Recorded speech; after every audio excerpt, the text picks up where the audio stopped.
Hi guys, naalala niyo pa si Mai? Siya yung receptionist natin dito sa Makati na a fam hunter. Nandito siya 2 to 3 months ago, no? So pinaproject ko siya, pinapakinis ko siya. And in fairness, medyo kuminis na siya. So nang ginawa natin, nag-protocol 6-in-1 na tayo sa kanya or protocol S. Back Feb ba? Feb o March? Feb. Nakaisang session na siya kaso umuwi siya ng probinsya so hindi niya na naulit. So anyway, aside from that, nag-oral isotretinoin kami and KBK acne skincare. Then ngayon, mas nag-improve na. Hindi lang siya kasi consistent. No? Para sa mga pasyente ko na ganun din pasaway, na iba hindi sumusunod talaga. Kahit na hindi consistent, kuminis pa rin. So anyway, today, isasabak natin ulit siya sa protocol.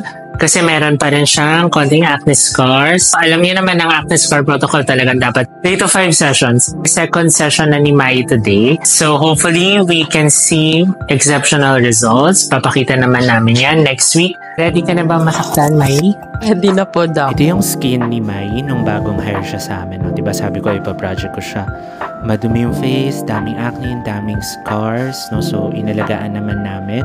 So ngayon, kung titignan nyo, much better na. So ito yung before natin, bago yung second protocol niya today. Now, we are doing subcision, no? So, ang goal natin dito, ma-release yung fibrous bands, no? So, pag kami gumawa niyan, dapat very aggressive para maputol talaga. Chemical peel is next, no? We want to remove the outermost layers of the skin para mas pumasok itong CO2 laser.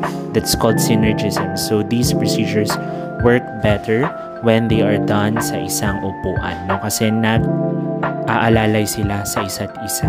This is TCA cross. Sinushotan natin ng TCA, yung mga ice pick and boxcar scars.